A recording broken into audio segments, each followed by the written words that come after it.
ang Bombo Radio Philippines. Fully digitalized. Numero 1 sa balita, komentaryo, drama at serbisyo publiko. Bombo Radio Philippines. Bombo Radio Philippines. Ang inyong number 1 at most trusted radio network in the country. Sa Radyo Bombo! Mula sa Bombo Radio, alas 6:00 ng takna sa buntag, ana na paghatod sa mga nag-unang tudlis sa mga balita karong mga orasas ng top story. PhilHealth mubayad sa 8.8 billion pesos nga gitanggo nga claim. Sa balitang lokal, pagpangransak sa pawn shop sa Ilustre, tuyo lamang arong bulabugo ng Davao City, sumala pa sa nadakpang sospitsado. Samtang sa itong balitang national na mas daghang investor, posible sa Pilipinas tungod sa taripa sa US. Sa balitang international, European Union leaders magiusa sa pagtukod og mas lig-on nga depensa. Samtang sa itong balitang espesyal, lalaki sa Thailand na tingala o pakakita nini sa bitin nga naapil sa usa ka ice cream. Sa balitang negosyo, DA magpatuman og maximum nga presyo sa baboy sugod Marso, G. Samtang sa itong balitang sports, Cleveland Cavaliers nakasiguro na sa NBA playoffs, human nga gipildi ang Miami Heat. Sa balitang showbiz, amahan ni Angel Locsin mipanaw na sa edad ng 98. Mga Bombo, maayong buntag ug welcome sa itong Bombo News and Views sa Morning Edition. Adlaw karon nga Biyernes, pisa 7 sa bulan sa Marso 2025. Nanukad gikan sa News and Information Center kini yung mga tigbalita. Kini si Bombo Dani Caballo. O kiniusab si Bombo Dario Formento. Karopagsubay na sa detalles itong top story. Mo proseso umubayad na ang PhilHealth sa 8.8 billion pesos nga mga denied claims nga natol sa backlog sa maong ahensya. Sumala sa acting President o CEO nga si Edwin Mercado nga sugdan nila ang pagproseso sa maong mga claims sulod sa 15 ka adlaw human nga mapagawas ang ilang polisiya sa flexibility claim reimbursement ni adtong Huwebes. Ang backlog naglaki pa sa 1.1 million pesos nga claims nga girespeto tungod sa late filing sa mga ospital. Uban sa bagwa polisiya, gitagaan og unong kabulan ang mga health facilities sa pag-resubmit sa ilang mga denied claims nga gikan sa Enero 1 niadtong 2018 hangtod Disyembre 31 niadtong nakalabay usab nga tuig. Lakip nini ang mga reklamo nga nagapadayon sa PhilHealth Regional Office og mga kasong anaa pa sa korte. Gipangunahan usab ni Mercado ang panginhanglan sa tukma og paspas nga pagpasa sa mga claims aron nga malikayan ang dugang kakulian sa pagproseso sa mong bayad. Nanawagan usab kini sa daghan mga pasilidad ilabi na sa pribadong sektor nga magpa-akredito na sa PhilHealth aron nga magpalapad pa ang akses sa panglawas nga serbisyo alang sa publiko. 4 minutos na nakalabay sa alas 6 ang takna sa buntag o pagsubay na sa mga detalye itong balitang lokal. Ikumpisal na sa hingpit si alias Johnny kansang usa sa mga hold-upper nga nadakpan atol sa giran sa kila nga usa ka pawn shop sa Ilustre Street ning Dakbayan sa Davao. Kabahin sa gibutyag nini nga adunay nagsugo kanila gikan sa usamis nga sumala pa bulabugon ang Davao. Gumikan aduna matud pa kini personal nga kasuko ngadto sa mga Duterte ang nagsugo mo sumala pa ngadto kanila. Nasa usab nga si Johnny mo ikabay usab sa robbery hold-up group nga gitawag nga Tolentino Criminal Group. Personal na pagod na Bison. pan para mga taga-asamis. Kasi personal na magkakon sa mga samukol lang kuno ang Davao. samukol lang kuno ang Davao. Samukol ang Davao. Tagibutyag usab ni Police Colonel Hansel Marantan ang acting DCPO Director nga dili sumala pa kinahanglang malambigit siya sa politika. Dugang panining anda matud pa siya nga proteksyonan o silbihan ang iyang mga ginsakpan ilabi na dinhi sa Dakbayan sa Davao. Hindi ako mapupolitika kailanman. At hindi ako tao ng kung sino-sinong masama ang harin. Ako ay tao ng mamamayang Pilipino. Kasi kung kaya kong utusan ng kung sino man na gumawa ng masama sa Davao at sinunod ko sila, hindi lang ito ang aabutin ng Davao sa akin. I am an EOT, I am a bomb expert. Well, not expert, remove the expert, but I'm a bomber. Kung yan lang din naman ang pag-usapan. But I'm here to protect the Davaoenos. That's all. Hindi ko ini-entertain the idea of whether or not tao ng opposing parties I shy away with those kind of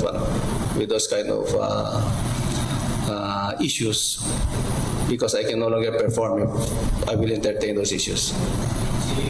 Ang tipik sa pamahayag ni Police Colonel Hansel Maranta ng acting direktor sa Davao City Police Office. Sa pikasbahin padayon ng Davao City Police Office sa ilang pagpangita sa uwan pang nalambigit sa pagpanulis sa Hanes Pawn Shop. Gikan na yon ni Police Captain Hazel Caballero Tuazon ang tigpamaba sa DCPO nga nagpadayon ang ilang investigasyon aron madakpan ang tanang responsable sa krimen.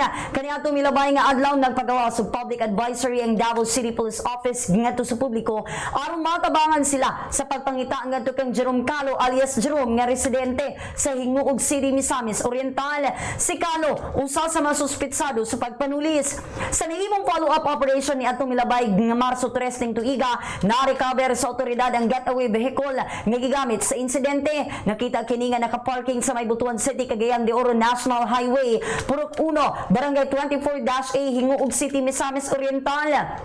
Subay sa CCTV footage ang sakyanang gigamit sa krimen usa ka Toyota Innova nga color silver con Thermalite. Sumala sa progress report sa DCPO ang maong sakyanan nakaparking kapin 20 metros ang gilayon gikan sa panimalay sa usa sa mga suspitsado nga si Jerome Calo. Apan pag-abot sa mga otoridad sa mga dapit wala nila makit-an si Calo. Sa karon ana sa kustudiya sa kapulisan ng SUV isip dugang ebidensya ngadto sa kaso. Gibutag usab ni Tuazon nga dunay pipila ka mga individual nga miduol sa otoridad aron maghatag og dugang impormasyon kabahin sa nalambigit sa krimen. Padayon nila kining gina-verify alang sa tukma ug gusto nga investigasyon. After ato sir no nga nagpagawas sa kanang reward per suspect na ihatag ang Police Regional Office 11 ang ato ang Police Regional Director sir no Pier 11 Regional Director Police Brigadier General Rosete. Right after ato sir is na mga information nga nakuha from the concerned citizen and then nasa ginapili information pero subject for validation ang tanan information nga ato nakuha from the community sir. So napasalamat ta sir no sa tabang public community sa ilang mga information nga gihatag sa Davao City Police Office sa mga possible locations karon sa mga suspects, sir. Thank you, ma'am. Sa pamahayag ni Police Captain Hazel Caballero Tuazon ang tigpamaba sa DCPO. 8 minutos na nakalabay sa alas 6 ang taknas buntag dugang sa balitang lokal gikan na yon sa Integrated Gender and Development Division nga miubos ang ihap sa mga natarang kaso sa violence against women and children dinhi sa siyudad sa alang sa tuig 2024 kung itandi sa tuig 2023. Sa datos sa mga buhatan gikan sa 2,707 ka mga kaso nga natala niadtong 2023 miubos kini og 2,386 sa tuig 2024 nga sa kinatibukan gikan 2014 hangtod 2024 anaa sa 20,134 ang mga natalang kaso dinhi sa Dakbayan. Sumala pa ni Lorna man din ang division head sa IGDD nga ang mong ihap ang gilangkuban sa physical abuse sa ihap nga 469 nga gitawag kini og emotional o psychological abuse sa ihap nga 851 o sexual abuse sa ihap nga 90 o economic abuse nga makonsiderang labing taas nga ihap nga anaa sa 976 di nagpakita lamang sa kalisod o kasinatian sa mga kababayan sulod sa ilahang panimalay.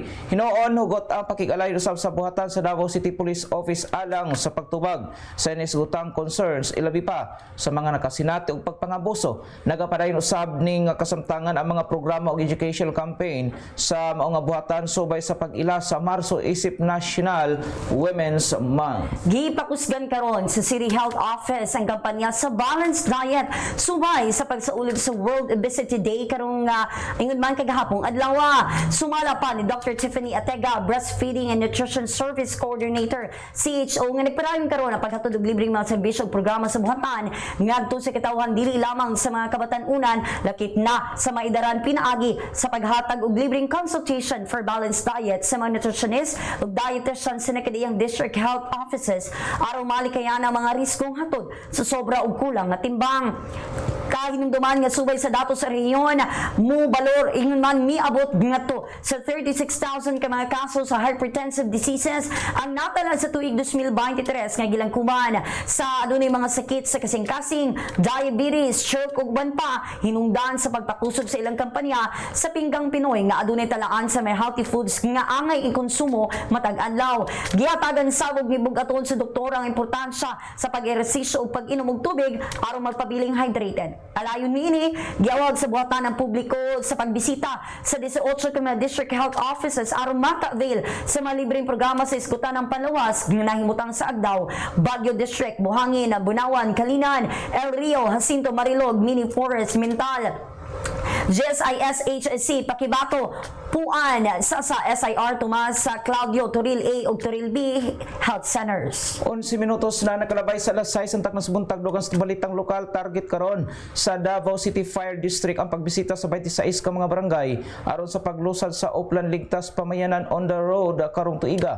Sumala ni Fire Senior Inspector Francis Marie Senrihas, ang Chief sa Public Information Unit sa Davao City Fire District, nga gikan Enero hangtod Pebrero ana-ana sa 7 ka mga barangay ang ilahang nabisita og nahatagan og pagtulon ang kalabot sa fire safety aron nga malikayan ang mga kaso sa sunog. Sa datos sa magbuhatan misaka ang mga natalang sunog sa syudad gikan Enero hangtod Pebrero, gikan sa 112 ka mga kaso sunog sa tuig 2024 ngadto na sa 116 ka mga sunog ning tuiga nga nakatala og 3.45% nga pagsaka rason sa padayon nga pag-awag nini sa publiko nga mahimong responsable sa mga gipanggamit usab nga mga appliances ug linya sa kuryente.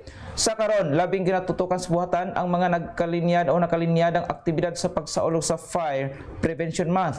Usama na lamang sa paglusad o fire drills, educational campaign, Fire Square Roadshow o Fire Olympics nga pagapartisiparan sa BFP personnel, barangay fire brigades o volunteers karong nga Marso 22 ngadto na sa 23 sa San Pedro Square. Gipalapdan sa Department of Social Welfare and Development 11 ang kampanya Batog Fake News pinagi sa pag-implementa sa tamang tulong sa tamang impormasyon kung 3TI campaign dinhi sa rehiyon. Pinaagi sa Social Marketing Unit, opisyal nang gi-launch ang mga programa ato sa Information Caravan sa Davao de Oro diin gitambungan sa usa ka gatos nga benepisyaryo nga matudluan or natudluan sa angay buhaton sa pagsuta sa lehitimo ug peke impormasyon, ilabi pa sa mga programa sa DSWD alang sa katawan matud pa sa buhatan nagpabiling hagit sa naila ang mga nagkatag nga fake news sa social media labot sa ilang mga serbisyo sa publiko rason sa padayong pagpakusog sa ilang information campaign aron walay mabiktima benepisyaryo.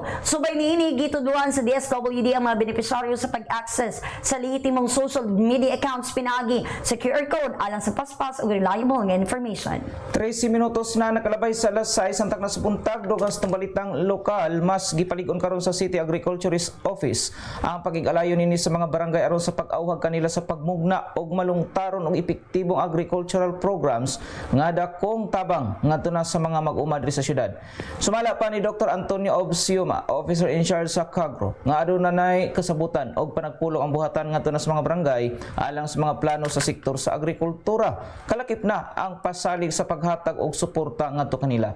Ning kasamtangan gipakusgan usab sa buhatan ang paghatag og training sa mga mag-uuma. Kalakip na ang pakigalayon nini sa uban pang mga ahensya susama na lamang sa Department of Agriculture, Department of Trade and Industry, Philippine Coconut Authority ug ban pa alang sa dugang pinansyal o kagamitan nga tabang. 14 minutos na nakalabay sa alas 6 ang takna sa buntag o karupagsubay na sa mga detalye ng balitang nasyonal. Makatabang sa Pilipinas ang pagpataas sa taripa sa US. Sumala pa sa ekonomista nga si Jonathan Ko sa Standard Chartered. Sumala pa niini nga mas insulated ang ekonomiya sa nasod. Ingon man kini mahimong target sa dugang foreign direct investment. Ilabi na sa mga kumpanya gikan sa Taiwan o South Korea. Ang mga reforma sama sa Republic Act 11647 nagahatag og mas daghang kaygayonan sa mga langyaw nga mamumuhunan, lakip ang 100% nga ownership sa pipila ka mga negosyo. Gani kini nagpalig usab sa Pilipinas isip luwas og abri nga destinasyon sa negosyo. Lakip niini ang batan-o nga populasyon og kadaghanang English speaking nga mga trabahante nga naghatag og dugang mga bintaha sa nasod sa pagdani og mas daghanang mga investor. Kini nga mga hinungdan nagapalig usab sa baruganan sa nasod isip usa ka prioridad nga destinasyon alang sa international nga negosyo o pagpamuhunan. Gipahimangno or nagpahimangno ang Department of Energy sa publiko alang sa pagtipid sa kuryente sabtang nagkaduol ang ting-init sa nasod. Giawhag ang publiko nga ipospone o ibalhin sa off-peak hours ang mga kalihukan nga taas konsumo sa kuryente aron malikayan ang sobrang kauot sa power grid. Matod pa ang paggamit og inverter type nga appliances, pagset sa aircon sa 24 to 26 degrees Celsius ug pagpalambo sa natural nga ventilasyon makatabang sa pagpausbaw sa enerhiya. Gimanduan usab ang mga negosyante ug industriya nga ipatuman ang mga energy efficient nga teknolohiya sama sa LED lighting ug automated energy management systems. Ang pag-integrate sa solar power ug pagbalhin sa high energy activity sa gawa sa peak hours makatabang sa pagpakunhod sa pagsalig sa grid. Samtang ang mga ahensya sa gobyerno di kinahanglang magpabilin nga disiplinado silang paggamit sa kuryente pinaagi sa pagset sa aircon ug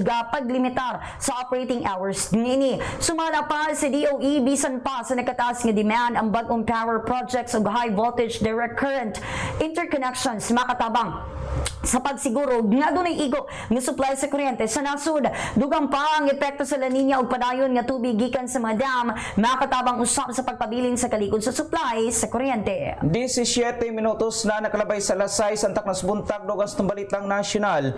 Gipirmahan na ni Pangulong Ferdinand Marcos Jr. ang Republic Act 12124 o ang Tertiary Education Equivalency and Accreditation Program Act nga nagtugot sa mga profesional nga makadawat og degree base sa ilahang kasinatian sa trabaho. Kini maghatag og alternatibong pamaagi alang sa mga trabahante nga buot nga makakumpleto og kolehiyo bisan pa sa ilahang kabisi usab sa ilahang trabaho. Ang Commission on Higher Education CONCHED ang manguna sa pagpahigayon sa programa pinagi sa pagpagawas og mga sukdanan, pagpili sa kwalipikadong aplikante o pag-deputize sa mga universidad nga tabang usab sa ilang kahibalo og kasinatian. Ingon man ang mga aplikante kinahanglan nga labi nga minus 23 anyos nakatapos sa sekundaryo ug adunay 5 ka tuig nga adunay kalabutan usab sa work experience. Gani aron masiguro ang epektibong pagpatuman ini paligunon sa CHED ang Office of Programs and Standards Development isip technical nga secretariat.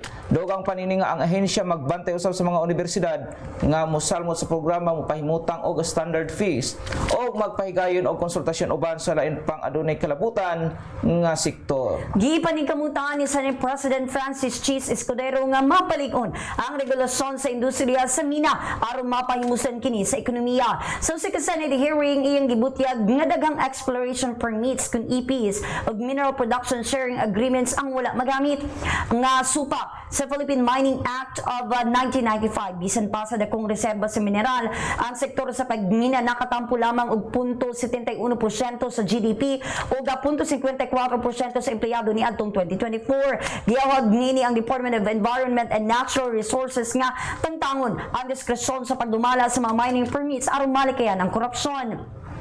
Gibasa lusab nini ang pagbalhin-balhin sa mga permit nga nagpahuyang sa regulasyon ug naghatag og pabor sa mga kumpanyang wala nagpalambo sa ilang minahan. Matud niya ang permit holders dili tag-iya sa yuta kundi mga kontratista lamang sa Estados Unidos.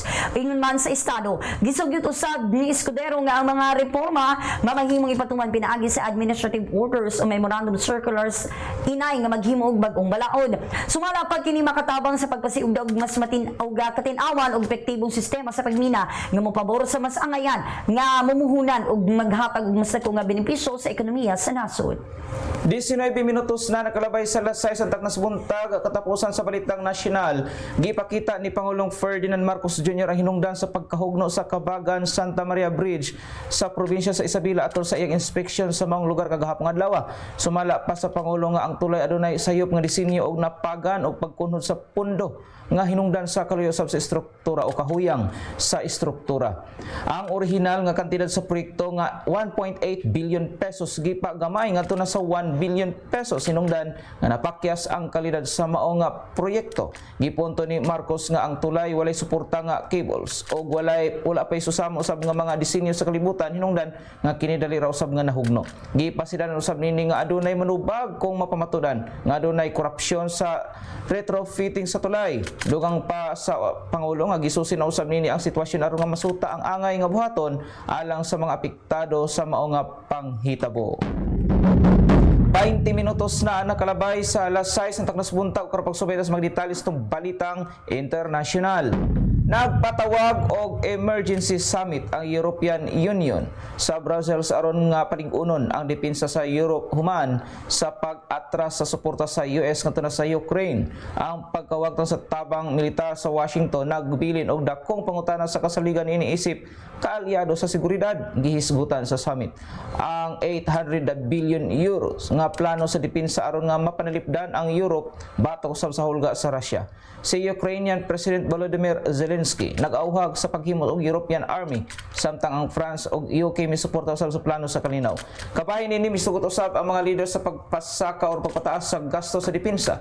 Apan ang gipangayo ni Trump nga 5% sa gross domestic product lisod makabot nga ang summit magpokus sa pagpangita og apondo aron nga mapaayo ang seguridad sa Europa og mapadayon ang suporta usab ngadto na sa Ukraine. Nagkaangon man na angol ang 8 katawo sa Pocheon, South Korea human sa pagkahulog sa mga bomba gikan sa eroplano sa Air Force atol sa military exercises. Duha ang hilabihang nasamdan samtang daghang mga balay ug simbahan ang nadaot gumikan sa insidente. Tungod nini nagpaabot og pagpasaylo ang South Korean Air Force ingon man nagsaysay nga 8 ka MK-82 bombs gikan sa KF-16 jet ang nahulog gawa sa shooting range. Gani dugay nang nagprotesta ang mga residente batok sa risgo nga dala sa mga hinapit nga military drill sa ilang dapit. Kabahin niini sugdan karong adlaw nga Lunes, Marso 10 ang Freedom Shield exercises sa South Korea ug US nga mulungtan hangtod Marso 20. Ang mga joint drills nagtinguha sa pagpalikon sa depensa batok sa hulga sa North Korea.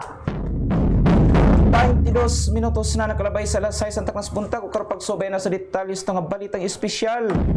Nakurat ang usa ka lalaki sa Thailand human nini nga pag-abri o nadiskubre nini nga pag-abri sa iyang gipalit nga ice cream.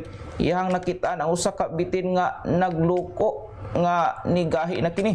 Ang insidente nahitabo niadtong Marso 4 din imbis nga magbagulbol, kulra ang i-upload sa lalaki nga hulagway sa iyang Facebook account.